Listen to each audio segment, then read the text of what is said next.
So, und nun flips ab. Und dann ran an der Orgel, den Knackis wollt auch mal was Schönes belesen.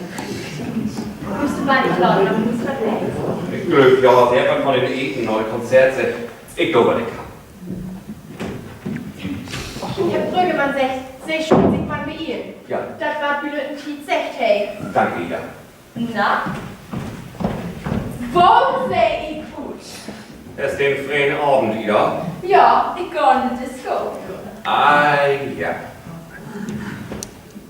Bringst du was zu trinken mit, Schnuckel? Mit Onkel macht's gerne einen Heben. Ja, okay. Ida, morgen machst du die Gästestuf, Kläuter. Wie kriegt Besuch? So? Wen kommt denn? Mein Onkel Gregor, der Oberkakenhort. Opa. Oh, und komm nicht zu laut bei uns, hörst du? Du weißt, mein Mann macht das nicht lieben. Komm nicht zu dort nach Fuß. Du weißt, mein Mann macht's das nicht lieben. Herr Pastor? Herr Pastor? Sagen Sie was? Oh. Ja, den Herrn Pastor. Ich habe ein Loch in den Rad und ich will den Herrn Pastor fragen, was er mir nicht helfen kann. Weil ich kann das Loch nicht finden. So, und nun schalte Pastor dazwischen? Geht nicht. Hey ist weg. Weg? Weg, as mit sin Kat. Und den Fruchtpastor, ist der auch weg?